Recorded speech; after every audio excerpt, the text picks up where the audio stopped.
Did you just use the words playoff push? Is that what you just said? Did I hear that right?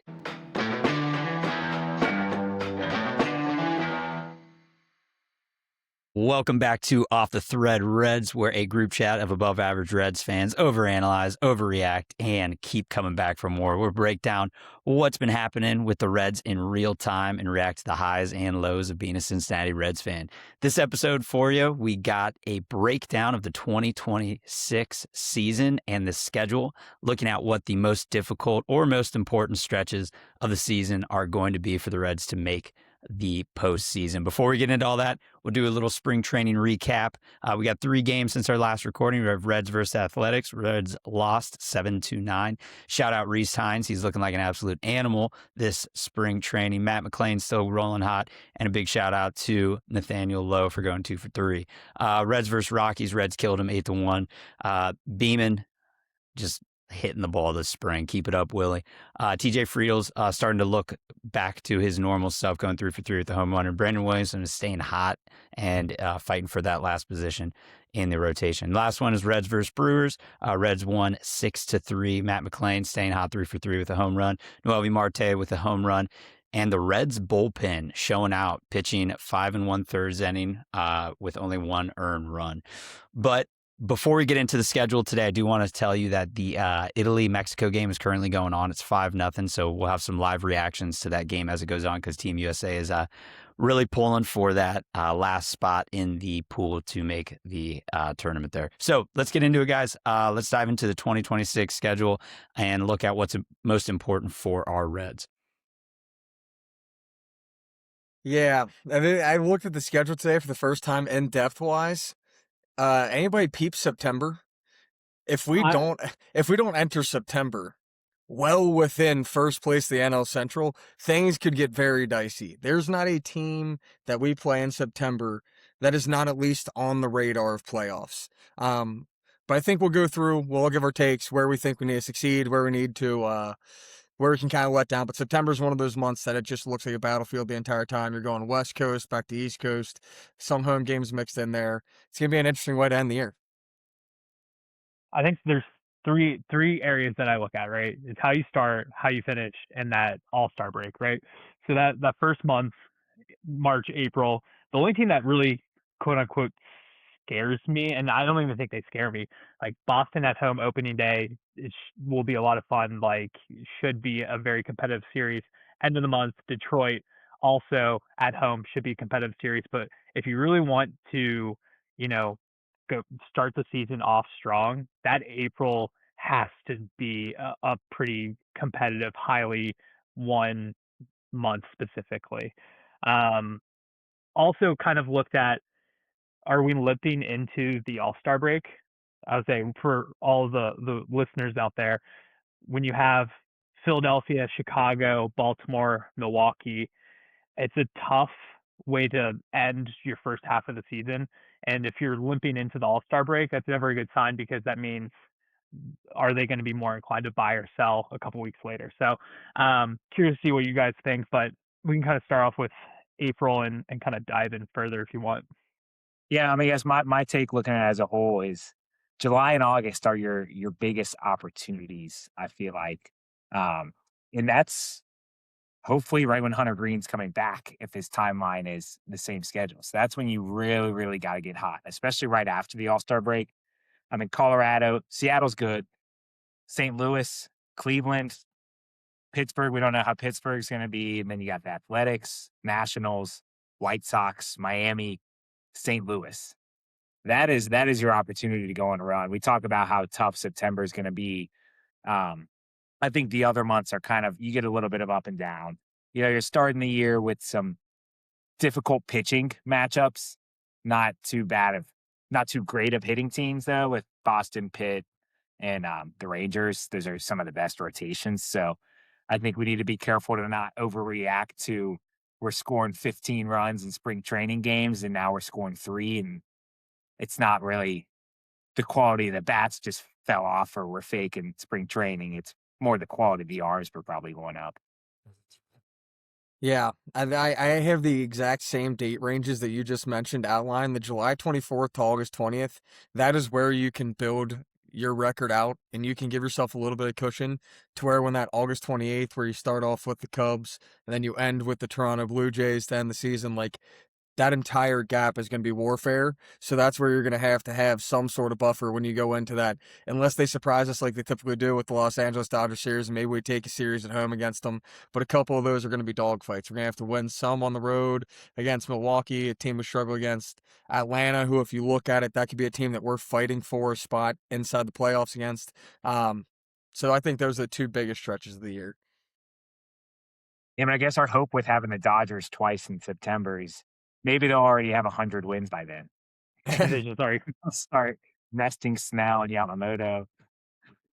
ending at Atlanta and at Toronto scares me because both of those teams are going to be in very competitive races, whether it's wild card or East Division races. So plus Chicago, I always feel like we play decently well against the Cubs. It's more the Milwaukee series that gives me PTSD at this point in my life. But those two to end the year away after, I don't know, after a whole season of unknown is terrifying.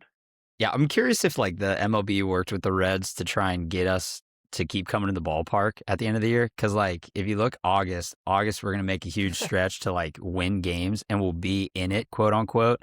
And then in September, it's like, oh yeah, but then all of a sudden you have to play 6 playoff teams to get into the playoffs. So like I think the MLB was like, all right, how can we keep people going to Reds games? We're going to make them good for a month, and then the last month just absolutely get destroyed. No, but on like a real note, I like how balanced our schedule is at the beginning of the year. I feel like in most years it's not. It's really top heavy, and I feel like we get in a hole early. I think this year we actually have a shot to actually like stay above 500 for the most part. Obviously, we got to stay good in our division, but I mean, beginning of May, like we should do really well. Houston might be a team that's competitive, but I don't know. I kind of like how balanced it is at the beginning of the year. But yeah, the back half of the year is just weird. I don't know. I do like the All-Star break too, that you brought up. Like going into the All-Star break, I think it's going to make or break our season. It's going to like affect the trade the deadline. Is going to do all that stuff. So that's another highlight. But yeah, I don't know. Curious how we're going to be going into September there. What do you think our record's going to be after March or April? Like that, those are, if you look at just the whole month, they could win. I think they could win almost every series. Obviously biased, but like I would assume at Texas is probably going to be tough. The 4-game Giants stretch, will be tough. Giants will be tough at home. I don't know what Minnesota team we're going to be getting. Same thing. Tampa Bay does weird stuff where they sell, but they're competitive. But Minnesota's not going to be good either. It's just whether or not you can beat these bad teams, especially these bad teams early, like that home stretch against Colorado before you play Detroit, sweep them and get in a good spot before the Tigers come into town. I would love entering May. Simple, like not overachieving, not crushing it, but if you give me 3 games over 500 entering May, like that's better than some like most years we've had entering May, and it's early on, taking advantage of some of those early series. Especially with those last couple of games in Colorado, you got to expect possibly taking all 3 there. In Miami, I know we struggled last year when we had 4-game series in Miami, but if you can take 3 out of 4 there, those are a couple big ones. Angels as well. Boston, the teams like Boston, Texas, San Fran, those are Tampa Bay, those are all ones that's like I'll toss up. I think we might take 50% of those series, and some of them we might get swept on. But give me 3-game cushion going into May, and I'll be happy. Any last words before we move on? Talk a little bit Hunter Greene situation going on. No, I mean that September schedule. Just I feel like I've seen it 40 times, and every time I look at it, it gets worse. Where I start looking at it again. But the funny thing is they're gonna be so inconsistent in August, and we're gonna have our hopes like demolished entering September, and then they'll start off for some reason red hot, and we'll pique our interest again. Is how I envision the season gonna go. Yeah. Well, with our new starting rotation by the All-Star break, I mean, we should have one of the best, mid-season pickups ever. So maybe that might make some moves. I'm just kidding. I'm talking about Hunter Greene. So let's get into a little HG update on the injury and everything going on. I do want to start off by saying Hunter Greene's tweet. I came from a good place, right? Like he's bummed out. He's like disappointing the fans and impacting the Cincinnati Reds, projections for success this year. But I will say, like, it is frustrating reading that as a fan because there is an idea that there was an injury there. But I mean, I feel for the guy. I mean, he's one of the best pitchers in all of baseball if he's healthy. But at the same time, like, got to know your body, got to know what's going on. And I'm hoping that when he comes back in July, he's the Hunter Greene that we all know and he's able to execute and kind of go through what he needs to. But update before we let loose on this: bone spur found in right elbow. MRI saw this actually in the fall. So he knew there were bone spurs in his elbow back in the fall after the season was over. Going through surgery to get those removed. Today actually was the surgery. And then he is out for 14 to 16 weeks, basically return in July. So what are your guys' thoughts, opinions, emotions, all that stuff about Hunter Greene? He had a really happy tweet, but I don't know if I'm going to receive it that way personally. Like, you knew about these in fall. Nothing was taken care of at that point. I think furthermore, like, if you just take a step back and look at the situation between Hunter Greene and the Reds, did Xavier just win, Joey? Muskie's got the win. They move on the Big East. UC loses today. Shit continues to go south for Cincinnati sports. Well, sorry for the cuss words. Is getting rewarded with a UConn game tomorrow, so they'll get their punishment. Indeed. But yeah, I think the one word that I lean on when I look at the Hunter Greene and Reds relationship is just weird. The more that things come out, and Terry Francona speaks to Charlie in the reporting, and he says, I didn't know the extent of it last year at some points. I know he talked to Derek about it, but it's like, if your ace has legitimate bone chips that are in his elbow and elbow discomfort for weeks and ending the season, and it's not completely known by the manager the severity of it all the way up until spring training, just a weird relationship between an ace and an organization, I feel like. Yeah, I guess my question is, who thinks Hunter Greene wants to be here? He tells us he does in his tweet, but I don't know if his actions would speak the same way. I mean, I think he's probably feeling like he deserves more money than he's getting paid by the organization. And he's probably just a little bit, I think the relationship's starting to go downhill. I definitely don't think this injury is going to help it at all either. I don't think the fans have also necessarily, like, he's had the highest amount of pressure I felt like from just the playoff game or whenever we needed him to pitch really well. I always feel like the world's on his shoulders. Like, at times Cincinnati fans can be kind of unrealistic with our expectations, but I don't know. I feel for him. I've kind of just we talked about last episode about potentially trading him and just calling it what it is.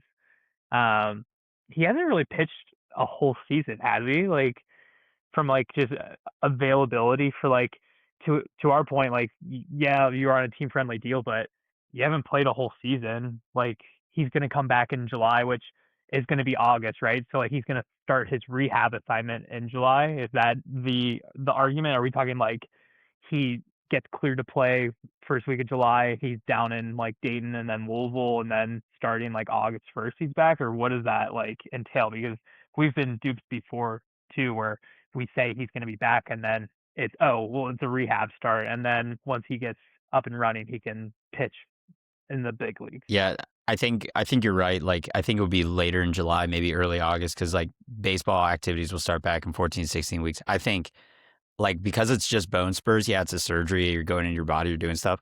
The rehab process is probably a lot less than it is for any other kind of arm injury, because you're not really working on like muscle, ligament, or anything like that. I had a buddy I played baseball with who had the same situation when he was in the minors, and like, it's super uninvasive surgery. So like, in the long run, he should be okay. But I mean, rehab assignment, he's a starting pitcher, so he's going to be in the minors for at least 2 weeks.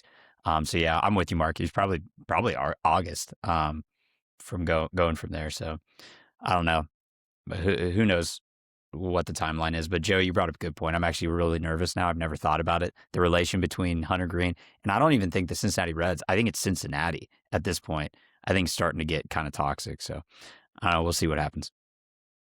Yeah, I mean, what matters most is his relationship with the clubhouse and the front office, right? It doesn't really matter his relationship with the fans. If the guys in the locker room feel like Hunter has their back and Hunter feels like they have his back, I'm sure that can withstand the outside noise. But I don't know. I'm just getting nervous that's not the case. I think it's fair as a fan and just like an outside perspective to say, like, I feel for Hunter Greene when I read that. Like, I see an athlete who cares a lot and wants to be on the field, but it doesn't make him void of any responsibility in this entire situation, is I guess where my head's at, right? Like, it's not a negative thing to say that. It's just you have to take some responsibility for knowing that there was bone spurs in your elbow back in August or September, and here we are in March, and it's just not getting rectified. With that being said, like I said, leaning back on the weird part of it, it's like you have the timeline last year of the injury where everybody's kind of pushing for him to come back. Then this year in spring training, he addresses media kind of in an aggressive fashion, saying it was like defamatory the way his name was being tossed around. And then this comes out and fans are really going at him. It's definitely a heated situation in all regards. But there's a lot of pieces of the pie. And I think he can take part of that blame as well. Yeah, I do feel for him because he's been pretty consistent throughout his career. You know, he's thrown over 100 innings in every season. He's only hit 150 the one time. So he's definitely been injury prone, but he's avoided Tommy John or season long injuries. And I'm kind of getting the feeling that the way he handled it in the off season was maybe a way to play it safe and miss part of the season from his own value as a pitcher, maybe. I kind of liked him standing up for himself. It was a very realistic, I, like putting ourselves in his shoes. Like I also would be exhausted. Like people are questioning like my rehab ability. I'm curious to see if that affects his mindset or his plan moving forward with this injury. Is he going to be in a position where he's going to try to rush himself just so people and the outside noise doesn't play a factor like they did last year? But like I think I'm more frustrated because based off of his stats, it seems like he's really starting to hit his prime of his career. The last 2 seasons has been pitching just unbelievable, and it just sucks that we can't get him for a whole season. Yeah. Yeah, he's still only 26. I think like He's got a lot of his career ahead of him. yeah, right. Like it's kind of bad to think about it too. Like he's so young that this contract that we have, this extension that he has, is just like the beginning of his career. So he knows there's like more to it as long as he's continuing to pitch at a high level. So it's almost like let's get the best we can out of him, but at the same time, like he's a professional baseball player, right? He's going to put himself first. So if he needs to do stuff like this to make sure he has the longevity to get a lot bigger contract, I mean, he's going to do it, right? So just like trying to play the system, play the game that way. But I'm hoping for the best for Hunter Greene. I mean, he's our best pitcher. So if he's healthy, he's on the mound, he's going to make a huge difference for our success in the future. Any last words before we dive into a little World Baseball Classic update and talk a little bit about how Team Italy is our team? Let's get into it. Here we go. So real quick, little breakdown, I guess, of the pools, teams advancing. Correct me if I'm wrong with this stuff, but from Pool A and B, currently the only two teams that are clinched spots is Puerto Rico and Canada. Is that correct? All right. And then from Pool C, it's Japan and Korea. Almost Australia. Yeah. Australia almost pulled it off. Almost. Pool D is the DR and Venezuela. Okay, Yeah. sweet. So right now we're kind of on the edge of our seat, but we're kind of feeling good because Italy is up 6-0 now. So hopefully they're able to pull it out, keep the game on their side. But reactions, World Baseball Classic, what do you guys think? How you guys liking it? I told you Vinny Pascantino is the man. 2 homers so far tonight. It's all here. Putting the U.S. on his back as an Italian. Did he have one against the U.S. as well? I know Caglione had one. He was really struggling all tournament. I was going to say, he was like 0 for going into the U.S. game. I didn't know how he did in the U.S. game. I saw Caglione hit a home run. but I was pulling double duty with the baby as well. That game, it was like 8-0. Then you guys are blowing on my phone, and it's 8-6. Peter Curl Armstrong is becoming the hero. And I mean, honestly, if you don't get those 6 runs, they're garbage time runs. But if you don't get those, we're talking about Italy having to put up a way lopsided score against Mexico for us to get in. Well, Italy just would have to win because Mexico's already got one loss. This is their True. second. Yeah. Those runs were really to help our chance of getting in over Italy in the event Mexico won. But yeah, I'm a little disappointed, I'll say honestly, in the amount of like, I don't know, power hitting we've seen from the US team. We've seen a few home runs every game, but I mean, I was kind of hoping for a little bit more. I think we've struggled offensively way more than you would think. You look at this team and it's like you got the Aaron Judges, the Bobby Witts, you've got people who are excelling. Like Bobby Witt has had hell of a game. The Aaron Judge of the world is, as Mark had said, he's doing his best March playoff rendition where he's striking out, he's not getting on base, comes up to the plate with a chance to do damage in the ninth and doesn't do anything with it. Definitely lackluster on the offensive side. I mean, that dates back even to our Great Britain game versus Mexico. We haven't really had a stellar put together offensive performance. Even that Brazil game, Brazil kind of just walked us around the bases in the last Yeah. Yeah. I think 10 hits. there's like a like this is gonna sound terrible what I'm about to say because every single player on Team USA is amazing. It almost feels like they're managing this team like a youth baseball team where everybody needs to play. Everybody needs to get at I agree. Or bats. like an Yeah, and it's like no. or like an all-star team. Yeah. Yeah. It's like no, play the best player at that position. Like why? I get having everybody play. It's cool, but at the same time, it's like if you guys don't advance, like this looks real bad, real bad for USA. So like I don't know. That's the only frustration I have from it. But it's baseball. You never know what's gonna happen. Did Alex Bregman get in last night, or did Paul Goldschmidt play the entire game? No, so Paul Goldschmidt played at first base, and Harper came in like the last inning. Yeah. But Who Goldschmidt was pitched it? on third base with 2 outs, and they didn't pinch run for him like towards the end of the game, and he didn't score on a ball that Terang like cranked to right field, and it's just like how could you get away with not pinch running for the slowest guy in Major League Baseball?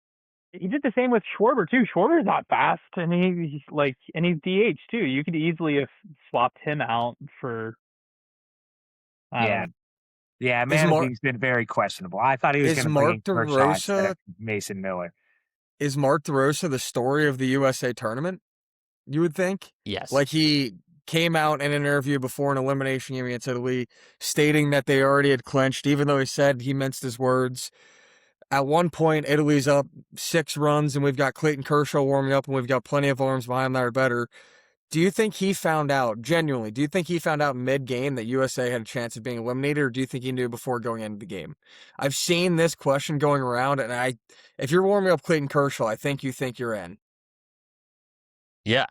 I think he realized during maybe halfway through the end of the game where he's like, you understand you might not make it now. Like, I think that was a real thing. Like, he was like, oh my God. Yeah, I'm with you on that. But even like Will Smith's a great catcher too, but like not like I felt like the best lineup wasn't in overall to your guys' point. Yeah, definitely. I felt it on the pitching side most. Mm-hmm. I mean, I agree with Goldschmidt, and yeah, Raleigh's a step up from Will Smith. But Will Smith's pretty damn good. Yeah. But like McLean, I don't even know why Nolan McLean's on the team. He's definitely not one of the 4 best U.S. pitchers. And then like throwing Yarborough after him and Keller, it was just like, what are we trying to like give them a chance? I don't know. And then Mason Miller comes in and just wipes them all out. Like, yeah, just that, again, like I think it's managed like a youth baseball team. Like the dad went to the bar the night before they had games and wrote out like, oh, he's pitching this inning, no matter what. And then he goes to the game, and then it's just like here, and there's no change. There's like no managing going on. It's just pre-managing, which is like frustrating to see as a fan. I don't know. Were you more impressed with Mikey Biceps or more disappointed with how the U.S. played in the first 5 innings? I think I'm I'm impressed. impressed. Yeah, I'm impressed. I was Yeah, impressed. yeah. I mean, he did it like the whole lineup. Like when PCA is your 8 or 9 hole, like you're going up against a really good team. Well, hopefully World Baseball Classic, Italy keeps going, and we can watch our team play a little bit more baseball games. I think we're safe Oh, at this point. No, with Italy having 6 runs, I think it's are we I was locked going to in? say I have to go to the squares. Let's go to the Okay. squares. The squares are more confusing than you would ever imagine.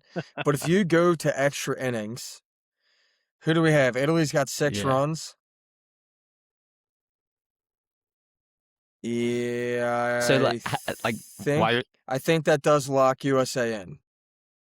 I wonder what Italy's odds were to win the pool. Like, obviously we did it, or like we just briefly looked at it, but they did really well.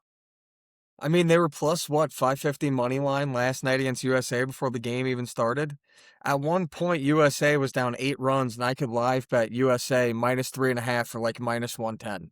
So like that, if that gives you any idea as to like what Italy's odds were to win the entire thing, yeah. Hey, I mean, congrats. It'll be fun as it goes Congrats on. to Italy. Thank you, Italy. USA can continue to play some baseball. So hey, we're all about it. We're all about it here. yes, and I think this just means that we're on the same side as either the DR or Japan. So we're Let just me getting pull a up the more bracket. competitive matchup Yep. earlier. Yep. Really. Yep. Hey, I want to play the DR so bad. I mean, our first game's We got to be against a first place Yeah. team in the pool. Canada. Yeah. I think they got They second, got second. right? Yeah, they got. Canada won their pool. Oh, Plus 330 if you listen to an episode given out by one of the cast members here. Can't remember which one, but you can comment if you find it on the previous video. that's awesome. But yeah, Canada took their pool. All right.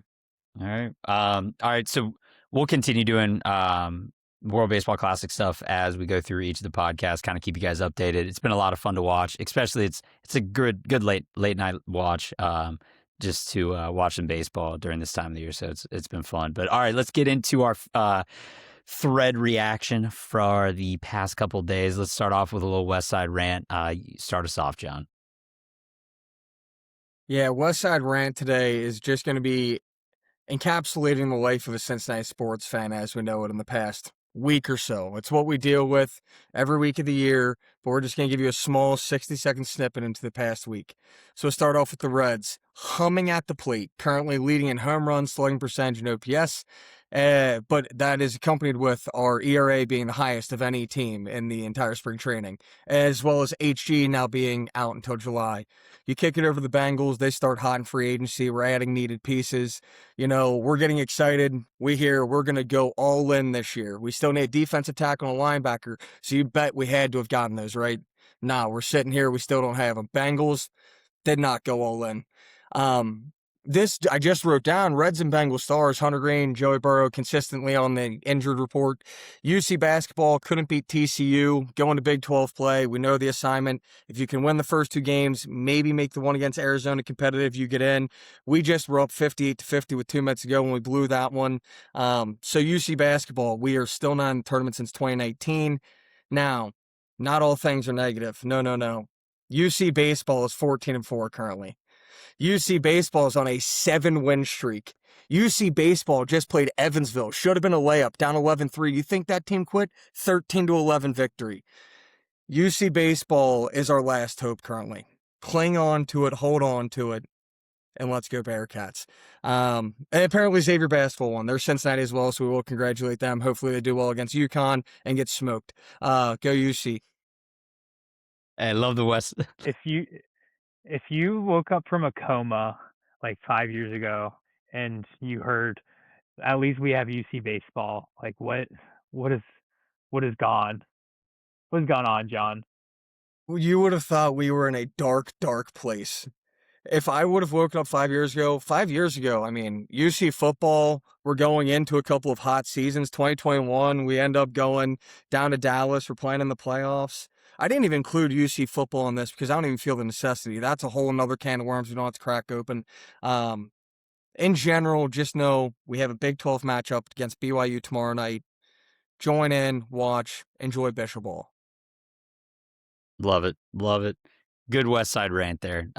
Hey, Cincinnati sports will break your heart. They'll break your heart. All right, let's get into a little bit of Mark's Metrics, brought to you by Masali Law. Kirby, sponsored by Masali Law, our only non-paid sponsor for the show. If you are interested in having non-paid sponsorships, please reach out to us. We are open for business. These plays are essentially just for group discussion. This is not my hard-earned cash on the line. This is just more for topic of discussion amongst the team. So 3 plays, 2 singles, 1 parlay. First one, since we're in a very dark space, Reds team under 80.5 wins. So I think their total win total went down 3 or 4 from the Hunter Greene news. Kind of makes sense, right? It's sad, but when you keep looking at that September schedule, if they're not competitive and they're shutting down Chase Burns and Lodolo has a blister, that under is a sad reality. Obviously, we'll start off there and hear what you guys have to say. This is just darkness, so. We're gonna get over 80.5. Reality. What's your mortgage? Place it on the under. So when we did our win totals, I guess, what do you think?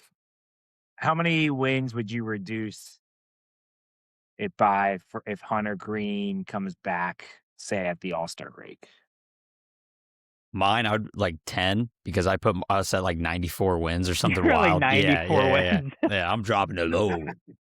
I think I was like 85. If he comes back at the All-Star break, maybe 80. I think we're still probably around an 83, 84 win team. I don't know. I was gonna say I'd probably drop it by about 4 games for him missing all of that time. Because it wasn't an automatic win when he's pitching, and it's not an automatic loss when he's not pitching. I'm going to drop it a few more just because I think our depth went not a little to the wayside. Like with Hunter Greene already being out, we're one starting pitching rotation injury away from like, all right, now we need Rhett Lauder and Brandon Williamson to actually be those guys. Like we need them to step up, fill those shoes. I don't think it's just a Hunter Greene injury. You got to like, baseball is going to baseball. Blisters are going to happen. Things and people are going to go down. So like Hunter Greene, albeit already drops you, we'll say 3 to 4 games. If another starting pitcher injury happens, then the dominoes start to fall, in my opinion. So I think I had us at 87 wins before this. And I think I will optimistically say 80 wins. So just under that 80.5. There's a chance that September rolls around, we're not competitive, and like Chase Petty is starting, and they have Graham Ashcraft as our 5th starter, and then just rearrange the bullpen and the starting 5. This is also just we haven't had a lot of success in a lot of sports at this point, so this is going to be some dark conversation, and then we'll flip it because why not? The odds of the Reds to be specifically the 6th seed in the NL, which is probably the most likely seed that they would sneak in as, plus 900. So if you have hope, if you have any sense of confidence in this team, why? I don't know if they're winning the division. So if they're going to be a wild card team, do you think they're beating out the NL East Braves or Phillies or Mets or whoever is not making it first place in San Diego? Perspective here. Hunter Greene was hurt last year, and we underperformed offensively, and we got the 6th seed. What if we're just, hitting the ball well and we have depth? Why can't we be a 6th seed? I mean, that's not bad. I know it's specifically 6, so it's like obviously the odds. It has to be a 6, which but makes right. I kind of like it. If you're putting your optimistic cap on, Mark, you and Masali Law know how to bring your customers value because plus 900 is great value for the 6th seed. I think that's the one place you do slide in if you do make it. Like you said, I do think that it makes it way tougher to win the Central with Hunter Greene injury. So you're already playing for one of those last 2 spots in general. So, 6th seed for plus 900. Like if you are an optimistic Reds fan, you might as well get paid for it if they're going to make it. So yeah, by all means. You can make both wagers, do the under and make them as the 6th seed and have just a wild September and see where they land. You're happy every day regardless. Yeah, I was You're gonna say, happy every day regardless. you're conflicted every time they take the game. Last one, parlay. We kind of did a similar one a little while ago. This is just me clicking random team names for odds to make the playoffs. So wild card division winner, Chicago Cubs, New York Mets, Detroit Tigers, Seattle Mariners, plus 300. Kind of just see a world where those 4 are probably making it, whether it's with the extended playoffs too. It's built for good teams to make it in unless they don't have a historic collapse like the Mets did last year. That was gonna be the only leg on there that like I feel like Seattle, Detroit, and Cubs, like no one's ever a shoo-in by any means, but I like those 3 a lot. The Mets, it is one of those things where I do feel like they had a collapse last year. This year, the Braves are right on that cut line as well, and I feel like the Braves have always had the Mets number. That's the one that's the only one that's sneaky, but to think that you have 3 teams, if you're a bettor that you feel like very confident making, and one that's a 50-50 shot at plus 300 odds, you have to like that value too. Brought to you by Masali Law again. I won a state plan, maybe get a will. I don't know. We'll have to talk to our unpaid sponsors regarding what deals they're looking at during the spring season. I like all 4 of those to make the playoffs. Detroit and New York had historic collapse last year. Detroit barely made it in. New York obviously didn't. So you would assume both of them get on the right stretch for this year. And then Seattle just looked so good last year. I know they didn't bring back Suarez, but overall their team's obviously in a good spot. And then Chicago, just seeing how PCA batted yesterday, I have recency bias, but I think they're going to be very competitive and would be in line with the division or wild card just based off of their design as well. Did the Mets bring in any other big names outside of Bichetti or Bo? Do we know? Freddie Peralta. Peralta, that's right. I was gonna say I knew there was a second big name. Your big loss there, obviously being Alonso. And Diaz. Outside and Diaz. So They got in Devin Williams too, though. Devin Williams, I don't know how he ended last year, but I know he got dropped off my fantasy team very quickly. No. I drafted him in like the 3rd round. Did I pick him up at some point? I don't know, but I think I did, and I dropped him right away. Just off of name bias, I was like, I'll pick him up, drop right away. I did, like, Soto had a tough year. Like, didn't they have some injuries too? And I mean, Yeah. they were like in that end of June stretch, they were like the best team in baseball. I don't know what happened. So I don't know. You can always remove the Mets. The NL East is loaded in terms of just competitiveness. So once again, I'm not making these bets, but it brings some good group discussion to you all. Love it. Thanks for Mark's Metrics by Masali Law. Again, 20% off. Just reach out to Masali Law for future law things. All right, let's get into our last segment here around the league with Joey. We got shortstop and third base rankings. yeah, so I know my shortstop is probably going to be controversial. There's a lot of talent at the shortstop position. And then as I was ranking the third baseman, I honestly felt like it was pretty dry on talent as I was going through it. Not at the top end of third base, but as I was working down the later numbers. So shortstop, and start with Bobby Witt, Kansas City, MVP candidate every year. I think he'll continue to be. I got Francisco Lindor, the Mets, number 2. Mookie Betts, the Dodgers, number 3. He had an off season last year, but I think he's going to come back. I think he was battling that.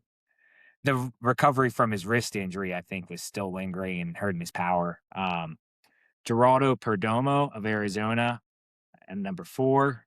Gunnar Henderson, number 5. I got Ellie coming in at number 6. I mean, I hope he ends up higher and an MVP candidate, but I don't think the consistency's been there. Too many errors in the field for me to rank him much higher. Trey Turner, number 7. Zach Neto of the Angels at number 8. He's young. I've always been really impressed when I've seen him play. Corey Seager of the Rangers at number 9, and Mason Wynn of the St. Louis Cardinals at number 10. This might be the only time that I speak positively about the Cardinals this season, but I believe that Mason Wynn is a top 10 shortstop in the MLB. Yeah, I'll start here. I think Perdomo and Neto by the end of this year are going to be top 5 shortstops. They're legit. Like they are. I think they're the future of the MLB when it comes to shortstop position. I think Mason Wynn has all the tools. I agree with you, Joey. I think he's 10th. Like he has all the tools to be a top 10 shortstop. He's a really, really good player. I'm curious if we see a drop off of Corey Seager this year. And I think we're going to. I think there's going to be a big drop off. He's not the same player as he used to be. But yeah, I agree with you. Ellie De La Cruz, hopefully he's MVP. Maybe he's up there. But Bobby Witt, man, he's by far number 1 shortstop in the league. But I like this list. John, I can't hear you. I did it again. The players on the list, I think, are perfect. Order you can switch around if you want to, but I agree with Mason Wynn. His glove is stellar year in and year out, and it's fun to watch. Bobby Witt, I feel like I watch his highlights and I see him when he plays against the Reds. Watching him in the World Baseball Classic has been a true privilege. Like, seeing a shortstop who can play the ball as well as he does, those are players that come along once every decade. Like, he has the defensive tools. He's offensively so good. I have Perdomo maybe a little bit higher, and Mookie Betts a little bit higher, and Francisco Lindor maybe just a little bit lower. But all those names are right there, spot on. Like you said, shortstop, it's like hard to look at the league and not find a name that's in that top like 10 to 15 conversation that couldn't be deserving of it, right? Mm-hmm. Curious to see what Gunnar does this year with obviously Pete Alonso on the team, and like they had such a huge letdown last year versus the year before where Baltimore just succeeded as a whole. So I'm curious how his season turns out with being a young up and coming player. Yeah, Trey Turner was also a tough one for me to rank because he's been so consistent. He's just getting old now. A lot And of high floors. a lot of what he thrives on is speed and athleticism, which I don't know, just doesn't age that well always. Coolest slide in the big leagues. He does have the coolest slide. Yeah. All right, we'll flip it on over to third base. Starting hot, Jose Ramirez. I think Jose's a Hall of Famer. I got Junior Caminero, number 2, Tampa Bay. Big power bat, and I think he's just getting started. Manny Machado, number 3. We're talking about the glove. I think Machado's the best with the glove at third base. Well, maybe second best behind my number 10 guy who's there strictly because of his glove. But Machado's got the best arm, I think, in the league. And the plays that he's made throughout his career in the World Baseball Classic are just incredible as he's like fading away outside the third baseline, throwing a sidearm on the dot. Moving on, I got Alex Bregman, now a Chicago Cub at number 4. I got Austin Riley, Atlanta, number 5. He's been very hot and cold in his career. Bo Bichette, now a New York Met at number 6. Matt Chapman of the Giants, 7. Here's where it gets interesting. My 8 and 9 are both currently on the Astros. And so Isaac Paredes, or Isaac, I don't remember how you pronounce his name. I think it's a little odd. I got him at number 8. I'm expecting that he might get traded, except for Jeremy Pena, I heard just had an injury, so he might be moving off a shortstop, which would then move my number 9 guy, Carlos Correa, also of the Astros, into a shortstop position. On the record, I would not have him currently in the top 10 shortstops, though, Carlos Correa. And then at number 10, I have Ke'Bryan Hayes of the Cincinnati Reds, because he's the best or a top 2 glove at third base. Now, I know there's going to be hot takes about this, but if you really look into the third base position, there are just a lot of mediocre talent guys or guys who I feel like are already kind of washed up, like a Nolan Arenado, who last year was just frankly terrible. Yeah, I was gonna say the names that I'm currently looking at are like Max Muncy. He did it. He's done it so well for so many years, but last year he kind of slowed down. He's so old. I don't think he deserves a spot in the top 10. It does kind of the well kind of dries. Brian Hayes is definitely a hot take, but when you talk about his glove and the like when he was on the Reds last year, his bat actually was functional, unlike when he was on the Pirates. So if he has a functional bat of any kind, I'm not talking like it has to be a home run bat or RBI, just get it on base kind of guy, his glove deservingly puts him in the top 10. Yeah, I'm in the same boat. So like I don't know how to explain what I'm trying to say. Like Brian Hayes, his defensive metrics absolutely make him a positive WAR player. But like if you actually look at it, like it's barely pushing like something that's noticeable when it comes to WAR because of those metrics. But I mean, he is the best defensive third baseman in the league. Now, if you're talking about overall player, I love first Jose Ramirez is like one of my favorite players to watch. He just plays baseball the right way. Like everything that he does. I mean, you want 1,000 Jose Ramirez's throughout your organization. But on a real note, I love how you put um, Carlos Correa at 9 as third baseman for Houston, because if he stays at third, he's going to be an absolute animal at the third base position. I mean, I could see Carlos Correa bumping up like top 5 by the end of the year because like he's perfect for him. I almost think of it like a Alex Rodriguez type of switch almost. So it'll be interesting to kind of see how he plays that. But I like the list. I'm hoping Alex Bregman doesn't have a good year. But besides that, yeah, I love it. I think Bregman does get some of his ranking from one, past performance, and two, what he brings to clubhouses. It seems like wherever he is wins, Mhm. and he's a big part of it. He's like a player coach. I think is Chicago's worst infielder is it Dansby Swanson, which is kind of crazy to say. Yeah, it Maybe. might The actually be. shortstop, Yeah, and Yeah. he's Nico's second, and Michael Bush is first. Yeah. Yeah. I mean, I would say after the top 4, I'm not really in love with any of the rest of these third basemen, honestly. yeah. I'm curious. I was kind of surprised when I was looking through it. It's not a position that I feel like it used to be, where third base used to be some of the best hitters in the game all the way up and down. I'm curious to see what. I guess this might be just like a microcosm of Atlanta performance, but like Austin Riley, like in theory, he should be. I don't want to say MVP candidate, but like he should be one of the best players in the league. But I just health and right and making sure the Atlanta's able to use him the right way. But I don't know. Third base, you're right. I think third basemen overall in the MLB haven't been what they have been in the past. So I like this list though. Brian Hayes though, that's I want him to be number 10, but I don't know. All right. So before we kind of move on, we do have our fan thread segment, but we have a little bit of a change in our segment. The current status of Off the Thread Reds, we've had some people reach out to us, call in, do different things about their opinions on how the Cincinnati Reds are going to perform this year. We've had someone who has reached out quite a bit, actually, talking to us, having conversations and their opinions. So we decided to do a live call-in for this podcast today. We have Jerry from Pleasant Ridge, who is a professional Reds realist, who will hopefully keep us grounded on our thoughts. But Jerry, first off, thanks for coming in today. But go ahead and introduce yourself, and I would like to get your opinions on what you think of the Cincinnati Reds currently as an organization. Yeah, I mean, thanks for having me on, Kirby. I really appreciate it. I am a big Reds fan, but I'm also a big Reds skeptic.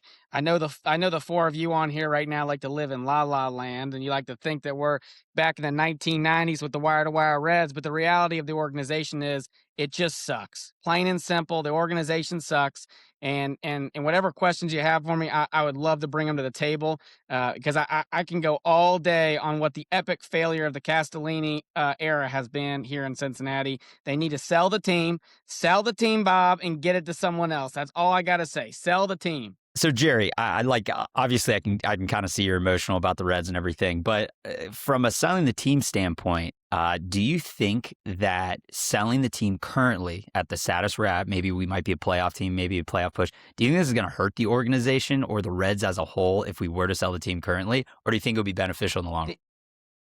Did you just use the words playoff push? Is that what you just said? Did I hear that right? Playoff push? What playoff push? They haven't scored a run in the playoffs in like 10 years, Kirby. Are you serious? Hey, listen. I mean, I'm just saying, as a Reds fan, there is a good chance. I think we'll be Look, competitive in like, the Central. look at John. Look at John Cap. He's smirking over there. He knows everything I'm saying is right. He just doesn't want to believe it. He's like Jerry, over. He's Jerry, over. He's over there. He's like. I love the Kesselings. I like a Skyway La Rosa. I like a helmet Sunday. He likes bobblehead night, 2-for-1 specials. He likes all the stuff they throw at you. The only thing that we don't get is winning. We just get losing. It's a loser franchise, Kirby. Hey, Jerry, I've got two quick questions for you. First, you brought up a lot of the options that we have inside Great American Ballpark. So, what's your favorite thing that you ordered from concessions? And question number two, where did everything go wrong for the Reds? How many years ago? When was it? What was the moment that broke you? I mean, what's that dollar stand behind right field? What's that when you can pay $20 and what do you get? Like hot dogs and chips and all the good stuff. I know Schroeder likes to go back there. He's a money guy. He's an accountant. He likes to save his money. Him and Meg, they be going back there and getting them dollar hot dogs. I know what he does. Listen, that would probably be my favorite thing, Johnny. But just to be honest with y'all, the reality of this whole thing is, and this is where it gets frustrating. It's the lack of try. We all know that the system is set up for the Reds to fail. It really is. I'll be the first to admit that. I just want to see you try every like 5 years to try and get to a playoff. Like, can we just try and win the NL Central every couple years? If they did that, I'd be all in. I'd be going to bobblehead nights and 2-for-1 specials. I'd be doing all the stuff. But the reality is they don't try. It's been clear in free agency. They don't try. Now we got what happened to Hunter Greene? Chip bone. What's a chip bone? Is anyone here a doctor? Do we even know what a chip bone is? Seriously, this franchise is a joke. Yeah, on the record, I don't usually go to the dollar stand. I probably am one of Phil's better customers from the taps from the bars. Um, but I can't argue your point about not putting all the chips in when they had a pretty decent stroke of luck last year with Hunter Greene being out for a good chunk of the season and still making the playoffs, mostly at the hands of the Mets, just blowing it down the line. But I mean, you saw that the window was there to like they got young talent that's hitting their prime in their mid 20s. If there was ever a year to go all in, this is it. Um, and we got Gino, so we were all happy on this call for that because that's better than what we'd done in recent years. But I don't know. In hindsight, we were one injury into the season, and now we're like, it doesn't feel like enough. Don't y'all feel like Gino? He's just like, it's like, I don't know what you call it, but it's one of those things where Gino's back. He's a fan favorite. We all love Gino. I like Gino. I mean, he's a good dude. He ain't going to get us over the top to win the NL Central. And you can guarantee there will be a Suarez bobblehead night to rake in on the fandom as well. Would you agree with that, Jerry? I mean, listen, I'm going to go to Eugenio Suarez bobblehead night. Why wouldn't I? I love the guy. But, I mean, I'll only go to about 2 games all year. That'll be one of them. So I guess it's going to get some money. That's all they care about is making money. They don't care about winning. That's my problem. See, that's Kirby, John, Joey, Marky. That's all I care about is winning. The Cincinnati doesn't win anymore. We don't sign people with the Bengals. The Reds just sit on their hands and feet, do nothing, and then we have just we just got an inept basketball and football program down at the University of Cincinnati. And Xavier, they're poor. They don't have any money to pay players to begin with, so they don't even have a chance. I'm sorry, Schroeder, but it's just pitiful. I'm a Marshall Thunder and Herd grad. I'm a Bearcat fan at heart, but I'm a Marshall Thunder and Herd grad. I love the Herd. Go Herd. We are okay, but I just it's a hard thing. It's a hard thing to look at as a Cincinnati sports fan. We got to be better. That's all I got to say for the night, boys. We got to be better. And I look forward to many more calls on this show. This is a great show. I love you guys. You do a great job. I just want you guys to realize the facts. Don't be afraid to call out the sloppy organization that is the Castellinis. Don't be afraid to call it out, Hey, fellas. Jerry, we appreciate everything you bring to the table and all the passion for the Cincinnati sports throughout every season. Now, Jerry, I do want to challenge you with one thing next time you're on. All right, I want to see some optimism from you. All right, just a little bit. That's all we need. That's all the fans need. All right, but Jerry, we appreciate you. Thanks for stopping in, and like always, go Reds, Jerry. Thanks, guys. I hope you guys have a great night. Go Reds. All right, boys, let's go ahead and move on to our next segment there. First off, I want to appreciate Jerry, everything that he was able to bring to the podcast today. But let's get into our fan thread scoreboard stumper. Actually, we got a special one for Joey. Joey has a little bit of a plug for this one. So, Schroeder, go ahead and take it away. Yeah, I'm going to shout out Crowley's Trivia on Tuesday nights at 7 p.m. Joey Triviani is the host there. That is not me. This is another person. I'm busy working on Tuesday nights this time of year. I'll get going again in the summer. But I did stop by for a few minutes yesterday to say hi to my fiance and my friends. And I got there during one baseball question. So I wanted to run it past you three guys and see if you know immediately. Who has the record for most hits in a single MLB season with 262? In a single MLB season, most hits. Yeah. Trying to think of like highest batting averages and healthiest players. I wasn't there when the question was asked live, but I was like trying to get it as before they turned in their sheet. Was the most hits? And I don't think they gave you the year or anything like that. So I'll say my head immediately went to like a Ichiro or Pete Rose situation, but that's where I'll put those two names out there. Anyone else got Frank Robinson? My two are Ty Cobb and DiMaggio. It was Ichiro. Oh, Really? 2004. that makes sense because Ichiro had like a billion hits if you count his Japanese and like MLB. That was his MVP year, right? Where he was like, it might have been. I went with Barry Bonds, not realizing. I mean, because he had 73 home runs, I figured he probably got 200 something hits. No, he had 200 walks. So that's wait, crazy. okay. So I'm curious what Ichiro's average was, and then his slugging. Like how similar? How similar? I'm almost positive, and someone can fact check me. I think Ichiro did not have a single season where he batted under 300. That's the reason I went with him, because he just was. I knew he was always on base, and I knew it wasn't from. They're not walking Ichiro, right? Like you're not Barry Bonds and Ichiro. So he only had one in his first stint as a Mariner, and it was the year he got traded. Under 300. How many games? How many seasons was he in? Yeah, how many games and how many seasons was he in the league? Oh, he was in the league for 19.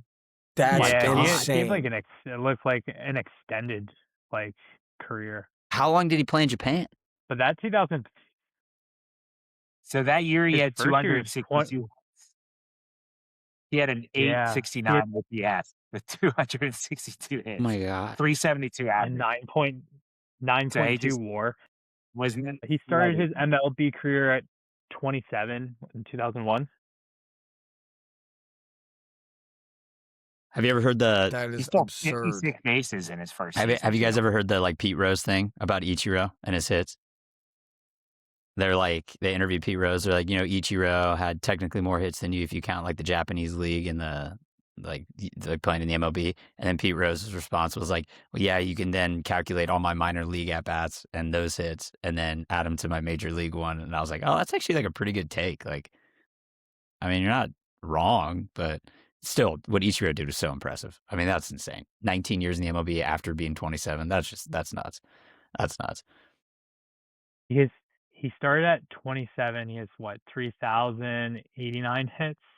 So if he had I don't know, that would have been tough. He would have had to been playing elite baseball at 26 through 21 to be close. He was a 10-time All-Star, MVP, Rookie of the Year, 10-time Gold Glover, 2-time batting title, 3-time Silver Slugger, and he was the All-Star Game MVP one year. Like when you think about his career, it was unbelievable. Like he invented ways to get on base that like he softball swung half the time. He was bunting all the time. He was slap hitting. Like he was a. I feel like the modern day, like Luis Arias, kind of has that same approach where it's just like slap the ball and get on base. But Ichiro was so successful with it. He had the speed. He had it all. Yeah, one final thing to close out this scoreboard stumper. So in that '04 season, Barry Bonds only had 135 hits, but he won the MVP and he had a 1.422 OPS to No, that's crazy. Ichiro's .869 when Ichiro had That's insane. 262 hits. Oh my god. Barry got walked 232 times that season. Oh my god. Give me the MLB back on steroids. That is Yeah. awesome. That's stats wild, Joey. That's insane. That's insane. All right, Joey, great scoreboard stumper. If we want to continue doing it that way, I love that. That's cool, and get a little shout out to some businesses out there. All right, last thing we got today, guys, is our Reds flashback, which is kind of on theme to what's been happening with the Reds currently. So our Reds flashback is actually just Hunter Greene injuries throughout his career. So I'll go ahead and list them off really quick to you guys. So 2018, Tommy John, that's right after he got drafted, going through minors, doing all that stuff. Now, his professional career as a major leaguer. 2022, he had a shoulder strain. 2023, had a hip injury. 2024, elbow bruise. And then 2025, a groin strain. And then 2026, he now has a hurt elbow. So every year in the majors, he's had an injury, and hopefully this doesn't continue down the road. But what are your guys' thoughts on this Reds flashback? I think I was just getting in a better mood and you brought me back.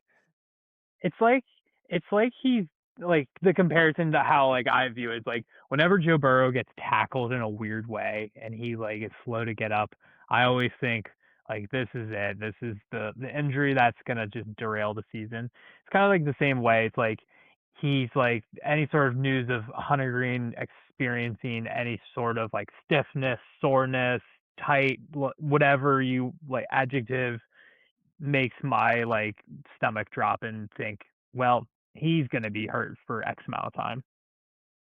I also get nervous that's not like a TJ Antone where everything's just located in the elbow. It's like we've got some shoulder strain mixed in there. We've got hip injuries, groin injuries. Like it's not just one part of the body. And I think Joey, you mentioned it last week where it's like, what if he came back from one of those hip or groin injuries too soon? And like when you're a pitcher and you're putting every ounce of power into throwing a fastball in the Major League Baseball 90 times a game to 100 times a game, and you have even something slightly imperfect with your body, something else can then have a downfall. That sucks. It sucks to see. I know we talked about Hunter Greene earlier, and obviously we were upset, and we are upset as fans, but like, you never want to see this many injuries to someone who could be a superstar in the league. Yeah, I'm kind of wondering whether is his program too intense for him and he's just getting a lot of overuse injuries all over his body, or is his strength program, insufficient and he's not building the muscle in other areas to avoid these future injuries? Because it seems to me like once he gets these bone chips, as Jerry alluded to, resolved, there's probably something else coming if he doesn't just get his entire body in shape and if he's only working on the current source of pain. Yeah, I think that's a good point. Like, what does he do to allow his body to throw consistently 100, 101 miles per hour as a starting pitcher, right? Like, there's a reason why you don't see it a lot. It's because your body can't handle it. So, like, is he going to make an adjustment to the way he pitches to allow him to pitch a whole season?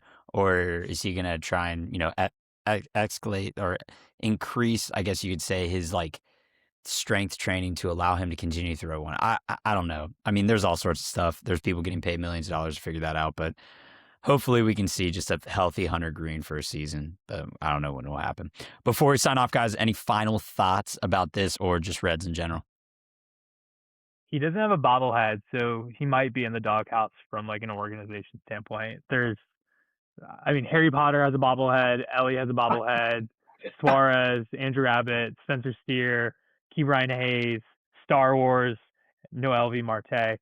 So I'd say Terry Francona also has them, but I might have skipped that one. But Harry Potter and Star Wars bobbleheads, and Hunter Greene does not. So read the tea leaves whichever way you like. But that my radar's going off, John.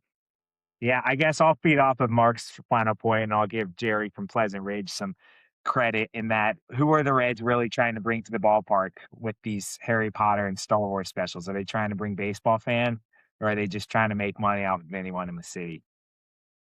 There's going to be someone in his mid 40s with 7 Harry Potter bobbleheads just walking around Great American, just accumulating them. I will say, looking at our 2026 Reds promotions, I'm more excited about our Harry Potter bobblehead night than I am about Ludacris, Rick Ross, and John Party coming to town. But I mean, we've got a couple of great things going on we have 10 post-game fireworks shows too to talk about. So if we can't land on baseball, at least we can talk about Star Wars, Groot, and Harry Potter bobbleheads and their value for resale or something. Get your significant others to the ballpark on August 15th, Harry Potter bobblehead night. The ladies will love it. Hey, I'm going to end with this. Ain't nothing wrong with a little bit of Ludacris. All right. I'm all about it. All about it. All right. Hey, that's been it for this episode. Thanks for joining us. Be on the lookout for our next episode dropping on Monday night at 7 a.m., which can be found on YouTube, Spotify, and Apple Podcasts. Don't forget to check us out on social media at OT Thread Reds. And like always, go Reds.